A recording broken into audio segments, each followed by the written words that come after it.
From here on, nothing goes down unless I'm involved. No blackjack, no dope deals, no nothing.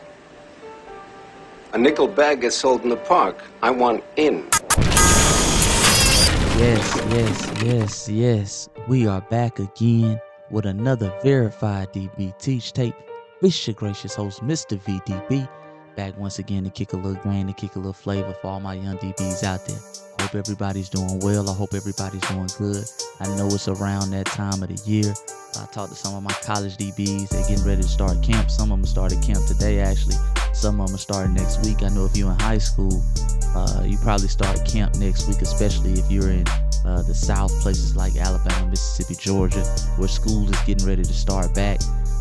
So, you know, best of luck to all you guys in camp. Hopefully I've given you enough footage over the years where you can come to this camp better, stronger, faster, and most importantly, better mentally, okay, on your mental game, because I keep telling you, this game at DB is 90% mental, 10% physical, guys. 90% mental, 10% physical. You know, but with that being said, best of luck to all the guys out there. Let me ask that you subscribe to the channel. Let me ask that you like the video. And I want to thank you as well for showing our last defensive back teach tape with Jabbar Muhammad. So much love, over 1,000 views on that one. So thank you guys for liking, for subscribing, and for sharing. And I ask that you please do the same thing with this one. With that being said, let's get into the video. So today we're going to highlight two NFL cornerbacks. Well, they'll be rookies this year, but Terrion Arnold was taken in the first round of the draft this year. I believe he was drafted to the Tennessee Titans, if I'm not mistaken. And Kool Mckinstry, who was drafted in the second round to the New Orleans Saints. So two high caliber cornerbacks who played for the University of Alabama. We all know Alabama's a powerhouse. They learned not only from a great defensive back coach, but also from head coach Nick Saban, possibly the greatest coach of all time, who we know is very hands-on with the DBs at Alabama. He works personally with the DBs, so they learn from an absolute great, guys. An absolute great. With that being said, it is my goal and my hope that you guys learn something from these teach tapes. You listen to what I'm saying and just add elements, bits and pieces that you think make sense to your game. It's going to be certain things in this teach tape that I disagree with that they do, but then again, they're learning from the great Nick Saban. So certain things like opening up the gate, which they do a lot at Alabama. They open up the gate. They're ready to open up the gate, turn and run. I disagree with that concept, but then again, I'm not Nick Saban. I'm not the head coach of an SEC football team. I'm not a college football Hall of Fame coach. Okay, so, you know, it's about whatever works for you. And there are also going to be things that they do that I always preach. Okay, so again, it's about taking bits and pieces and adding it to your game. Now let's go ahead and get to it. So we're going to start off with Terrion Arnold's tape. And here he is, first play versus the University of Ole Miss, or the University of Mississippi, aka Ole Miss. So I couldn't get this play at the beginning right here, but I always tell guys, you know my routine, understand positions of power. If your coach has you playing inside leverage, you need to maintain that inside leverage. If that coach has you playing outside leverage, you need to maintain that outside leverage. If you have you playing head up, you need to play head up. Okay, so I think Alabama plays a lot of inside leverage. I believe he's inside leverage right here, even though I didn't get the start of the film. Now he's going to work his inch back technique, and he's going to open up his gate. You know how I feel about you guys opening up the gate, but this is a constant with Alabama corners. They're always opening up the gate, turning and running. I would like for you guys to stay square and make this guy run into you. Make this guy run into you, because at the end of the day, if we play it back, to me, there's no point of being in press position if you never get hands on your receiver. So he's in press, and he just never gets his hands on his receivers, not until further down the field, okay? To me, you need to get hands on the receiver at the line. If you're going to do this, you might as well play catch man. But then again, this is just my opinion. They're obviously learning from a defensive back great coach in Nick Saban. But nonetheless, they practice what I always preach. Even though he opens up the gate, he gets to the hip. They get to the hip, and Alabama corners are masterful at pressing receivers, getting to the hip and applying pressure. He's going to start leaning on this receiver and forcing him to the sideline. Then he does something else that I always teach, and that's turning outside in. When you're even like this, guys, you have to always think back shoulder first. Okay? That is the number one mistake that I see cornerbacks make is they'll flip their head to the inside first and they'll have a bad angle at the ball where they can't even see the ball. But Alabama corners do a great job of turning outside first. They get to the receiver, they press the receiver, lean on the receiver, and turn outside first, back into the receiver. So now he turns outside. Because of this, he has a better angle on the ball. He locates the ball, and now you just got to make a play. 50-50. It's a battle. Boom. Great job by Terrion Arnold on that play. Great job. Okay, so here we have Terrion Arnold again on this play. It looks like he's a shade maybe to the inside, but nonetheless understand positions of power. Okay, so he's going to start off. They like working the inch back technique, and he's going to open up again. Now he opens up, but once he opens up, I love that he gets to the hip and he immediately starts to cut off this angle.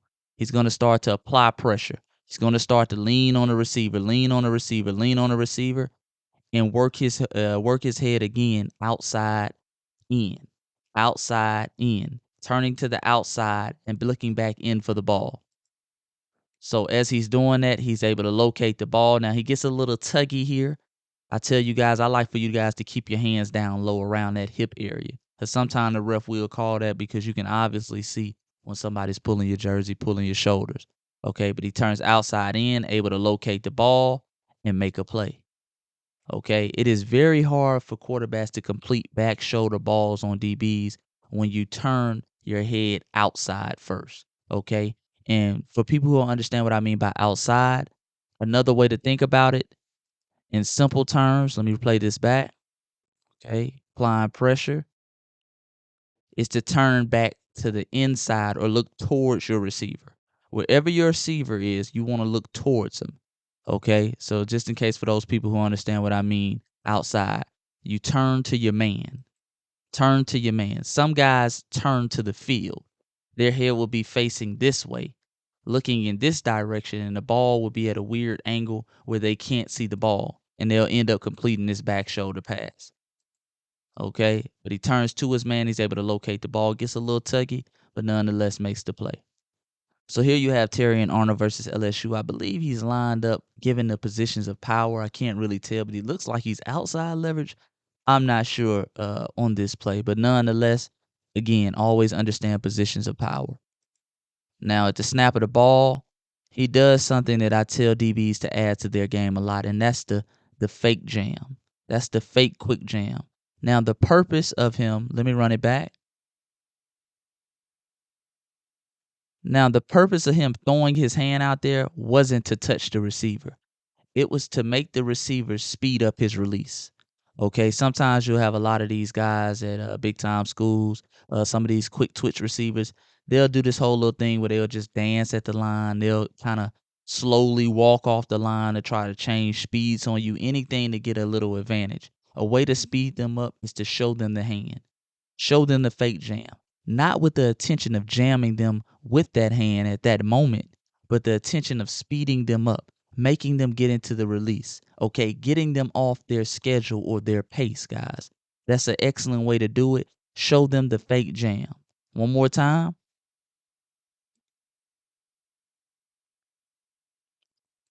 Shows him the fake jam, and he kind of gets into his release real quick. He gets into his release. Now he's still patient, but he gets into his release. Now, as you're gonna see Terrion Arnold, he opens up the gate, and you know, guys, again, how I feel about opening up the gate. I gotta remind you guys every time. I'd rather you stay square and make him push your gate open. You'll have more effectiveness on the press, but nonetheless, he's at the University of Alabama, learning from one of the best. So maybe that's what they teach them. Okay, so he opens up the gate, but he gets to the hip. You see how he continues to work his angle over so he can get to the hip, he can get to the body, and he can apply pressure. Okay? Beautiful job. Beautiful job. And because he got to that hip, he's able to feel the receiver slowing down. He's able to help slow himself down because as the receiver's slowing down, you'll naturally begin to slow down because your hand is on his body. You're feeling his body. Okay? You're feeling his body slow down, so your body to naturally slow down, whether than you're just on the side trying to react to his every given move. Okay? So gets to the hip, and now we just got to make a play on the ball. And he does. Great job by Terrion Arnold on that play. Great job. Okay, so here we have him again versus the University of Georgia. Understanding positions of power. I don't know if he's inside leverage again because you know the film, but understand positions of power. Another thing I want you guys to understand is certain route trees and where receivers are lined up. Like I tell you guys to know your position of power, also know the receiver's position of power. He's outside the numbers. I doubt he's doing anything on an out route or anything like that. He's not going to run an out route to the sideline. He doesn't have enough sideline to run an out route to. The only outside release I'm really worried about is maybe the fade ball. You know, maybe he'll try to throw a fade, but that's my only outside thing. So I'm thinking more inside routes or maybe a curl route on this play. So Terrion Arnold begins to inch off the ball, playing the inch back, inch back. He begins to open up the gate, but he squeezes. He gets to the body, and again, he runs the curl route, just like we thought. Runs the curl route. Now, guys, this is why I tell you I don't like opening up the gate, because when you open up the gate, you just don't have that same power in your physicality or getting hands on guys. You see what I'm saying? He only had one hand on him. Let me play it back. Because you open up the gate, you're kind of to the side, and he's able to easily swipe that arm off, and you're kind of in out of position a little bit. Instead of if you were square, you would have power. You would be able to be on him physically. Okay, so he swipes him off a little bit, and he's able to get the completion. All right, so it's the little things, guys, the little things. Now here we have Terrion Arnold. You know, I've been trying to find some good tackle films. You know, so a good film where we can display tackle. So on this play, one of the things I like is he attempts to do what we call a dip and rip. Okay, and this is one of the techniques that a lot of you guys are going to learn in college, as far as getting off blocks, because it is a physical game out there, getting off blocks and getting off the blocks of tight ends. At cornerback, you got to be a bad boy. In safety, you got to be a bad boy as far as getting off the blocks of tight ends, receivers, even sometimes linemen. Sometimes you have to take on pulling guards and different things of that nature. So he attempts to do a dip and rip, and he actually slips, but it works out effectively. But I just wanted to put it on here. So here you see Terrion Arnold on the outside. Now he's going to come up and field. Most times at corner, 99% of the time, it is your job to keep outside leverage and to force everything back in. So he's going to take on a tight end right here from George who outweighs him, is more powerful than him, and he's going to attempt to dip and rip. And he dips so low that he slips, but the tight end completely whiffs on him. So it actually worked out for him. Dipped and ripped and was able to get around those legs and make a tackle. That was a great job, besides the slip. Of course, you want to stay on your feet, guys, but I just wanted to show that play because of the early on technique, minus the slip, okay? Minus the slip. Dip and rip. Get low, keep your outside arm free, and dip that right shoulder and get under the blocker. Okay, let me play that back one more time.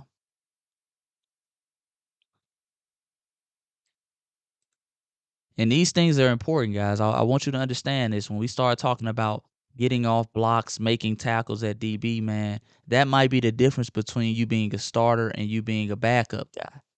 Okay? So little things like that. This is a big play. This is 3rd and 1 in the SEC championship.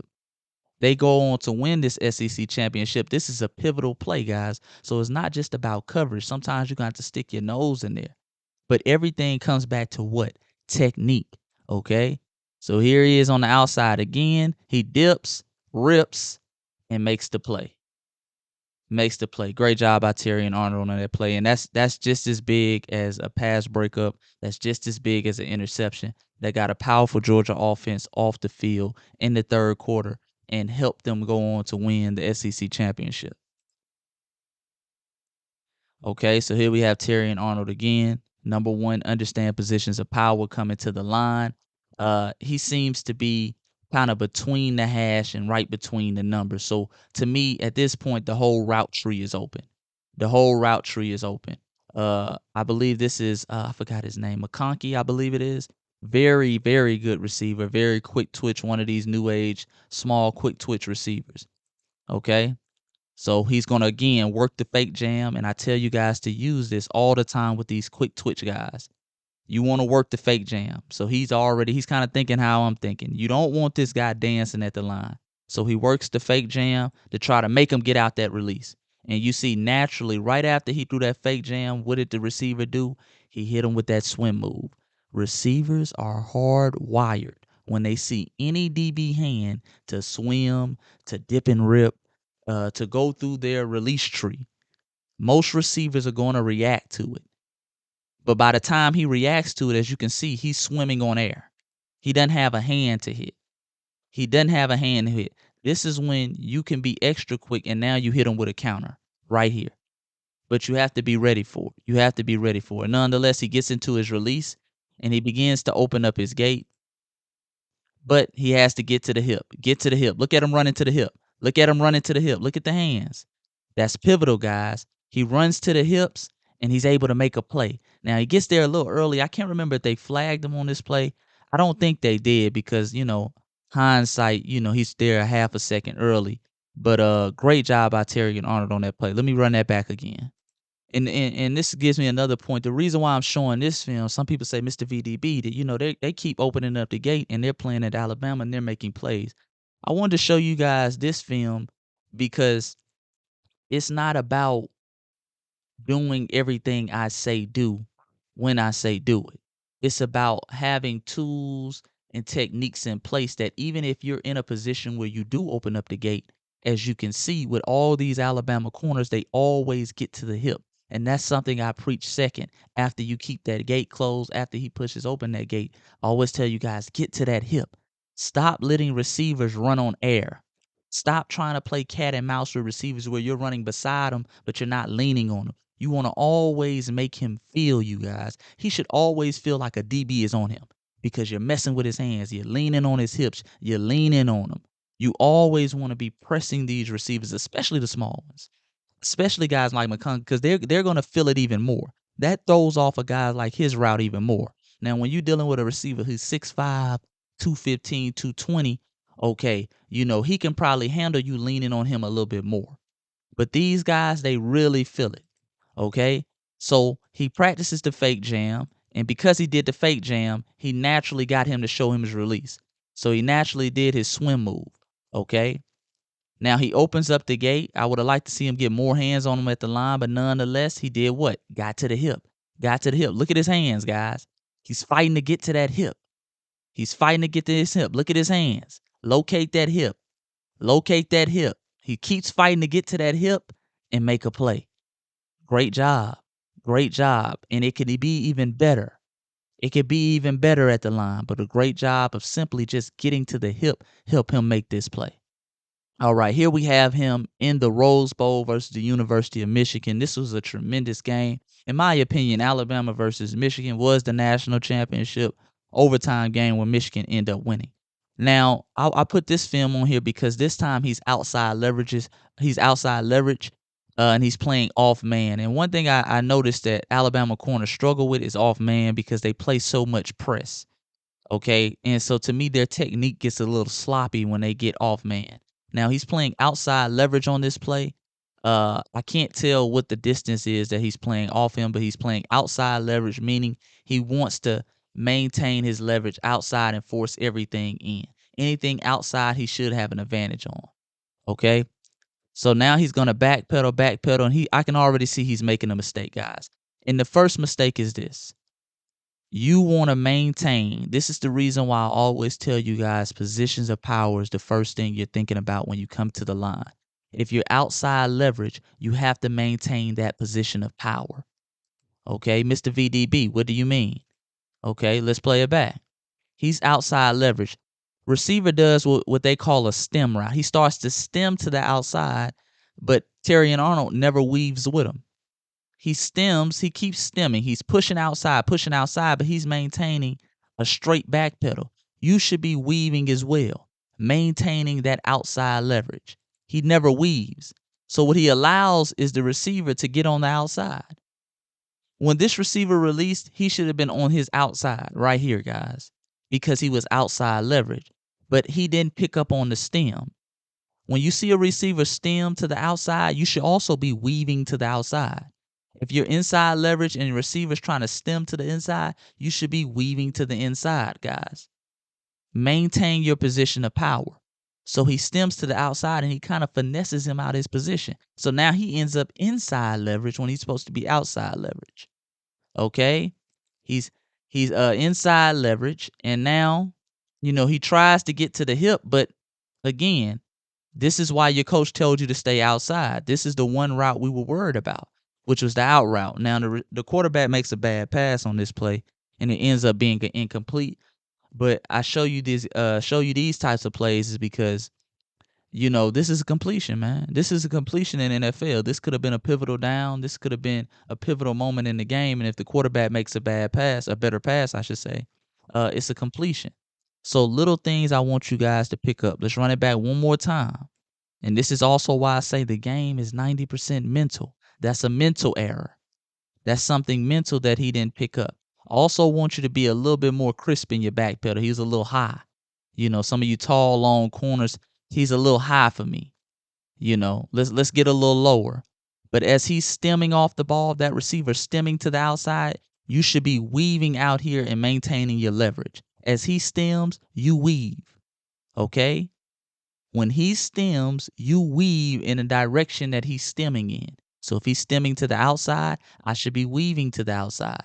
If he's stemming to the inside, I should be weaving to the inside. Okay? Until he makes his break. Now, when he wants to open up, I'm going to open up into him. Okay? I'm going to open up being on the outside of him because I'm maintaining my leverage, guys. Maintaining my leverage. Now he opens up. He's on the inside of the receiver when he should be on the outside. And receiver makes the cut. And like I say, it's just a bad throw. Just a bad throw. So little things like that, guys. I hope I'm making sense for you guys. Put I got you in the comment section if I'm making sense, if you're following. If you're not following with me, put your question in the comment section. Either way. So here we have Kool Mckinstry. So we highlighted Terrion Arnold. Now Kool Mckinstry coming into the season was considered the number one cornerback on the team of the University of Alabama. He was considered the number one corner. He was the guy that many people avoided this year for the University of Alabama. And I think actually because of that, he actually slipped because Terrion Arnold got to make so many plays on the ball because everybody targeted him. He actually ended up jumping Kool Mckinstry in the draft. Nonetheless, Kool is a tremendous corner in his own right. And I believe the best of the two corners, respectfully. But they're tit for tat. So here we have Kool Mckinstry. Understand the positions of power, looks to be inside leverage. Okay. And so he gets a little flat-footed on this. I like for guys to practice inch back. I like for you to practice live feet. He's kind of just reacting, and his first reaction is to open up the gate. All right. Now, one thing I didn't like on this play, he didn't get to the hip. This is what I mean when I say DBs just trailing on the side of receivers. Right here, he should be fighting to run into him. He should be fighting to get to the hip. He should be leaning on him right here. He should be getting to his body. He's kind of just running on the side of him. I see a ton of DBs doing this. And I guarantee you Nick Saban didn't coach that. Okay? I guarantee you Nick Saban didn't coach that. He's kind of just running on the side of him. Okay? He never gets his head around, and then quarterback just throws a bad back shoulder ball. But those are little things, and I showed you that play because if that's a better ball, that's a completion, guys. And that's versus Middle Tennessee State. Most people wouldn't consider Middle Tennessee State a powerhouse, okay? So that just goes to show you have bad technique, you can get cooked versus anybody. Let me run that back one more time, guys.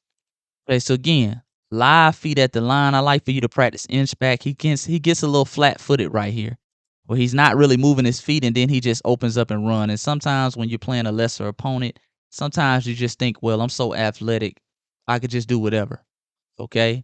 Then he never gets to the hip. He's just running on the side of him, never gets his head around.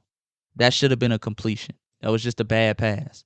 Should have been a completion. So technique matters no matter who you're playing. Technique matters.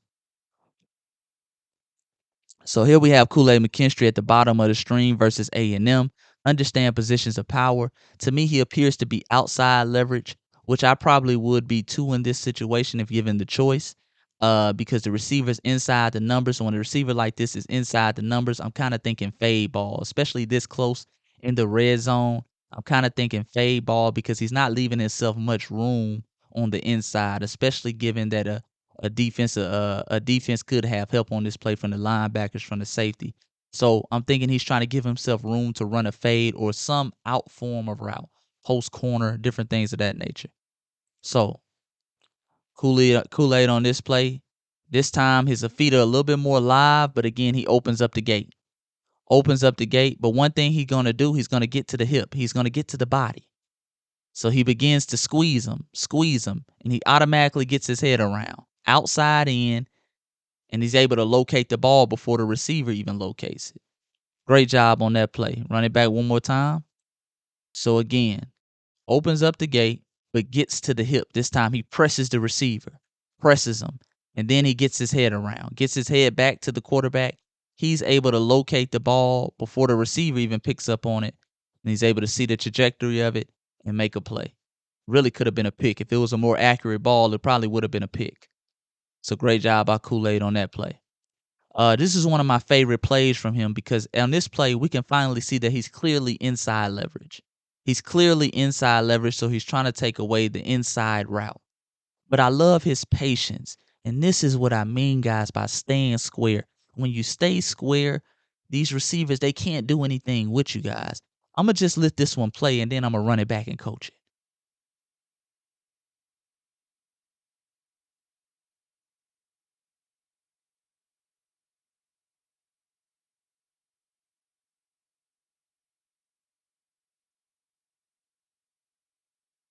Beautiful at the line. This was beautiful at the line, guys. Let me run it back. All right, now you can see he's inside leverage on this play. And what the receiver's trying to get him to do, he wants him to open up the gate on this play. He wants him to give him an easy release. But he stays square. He stays square. He stays square. He's patient. No, I'm not going to give you that. I'm not going to make it easy on you. Okay? And he ends up crossing over a little bit, but he immediately begins to press. And he's in a great position right here because he stays square at the line. He stayed square at the line. Now he's able to press. Again, I want you guys to get these arms a little bit lower. Don't start tugging on the shoulders. I want you kind of tugging on that hip.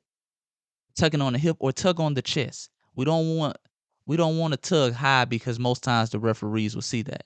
But he begins to get to the hip, he gets to the body, and again, Alabama cornerbacks are great at turning towards the receiver or outside in to locate that ball. It puts them in great position to locate the back shoulder, and vice versa. It puts them in great position to easily flip their head around and focus on the over the top fade ball. So he locates the ball. Once he located, he immediately saw, okay, this is coming probably over the top or it's coming high. And he begins to really lean on this receiver.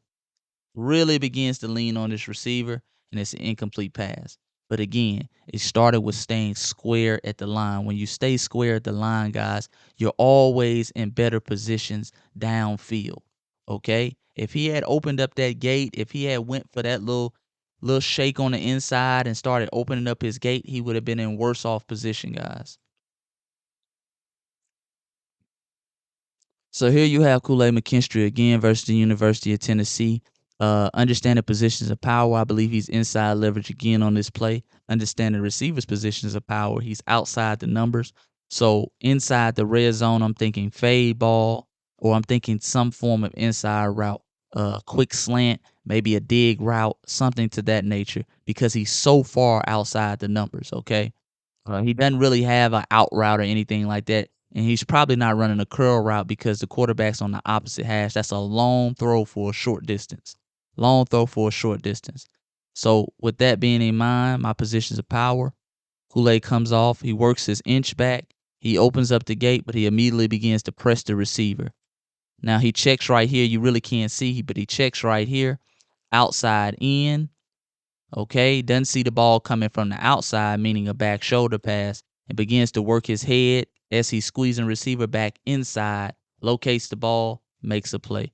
Great job on that play. Okay, so this is a tackle play for Kool-Aid Mckinstry. I just wanted to show you how both corners are very physical.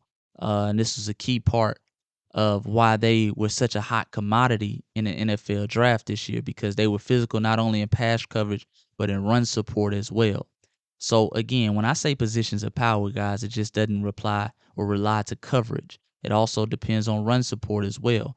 Most times as a cornerback, your job is to maintain outside leverage, maintain outside leverage, maintain outside leverage.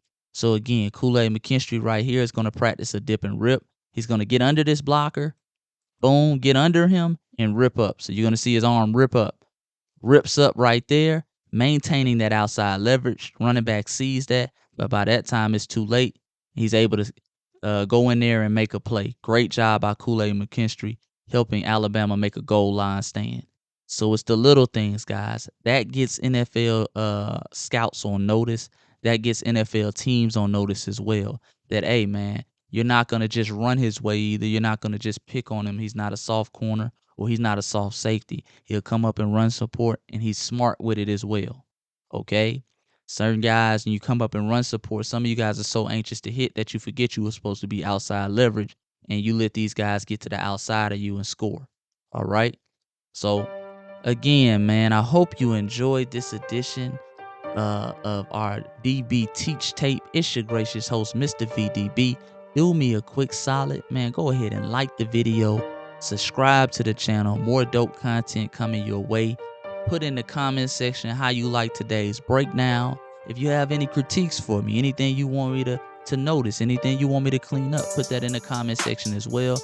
Any DBs you want me to check out or do a teach tape on, put them in the comment section as well. And until next time, guys, good luck at camp. Make sure you stay hydrated out there. Make sure you're working not only on your physical attributes, but on your mental attributes as well. Just like you're the last one off the field, I need you to be the last one out the film room. Because again, as you can see from this teach tape, this game for us is 90% mental, 10% physical. Okay, you have to sharpen your mental abilities so you're not out there making mental mistakes. Because there's nothing worse than coming back on a Sunday after getting cooked on Saturday and looking at all the mental mistakes you simply made. Okay, not getting to the hip, not turning your head to the right side. Okay, you do all this stuff at the line. You get a great press on the receiver. You squeeze them, but you turned your head to the inside first, and you gave up the back shoulder pass.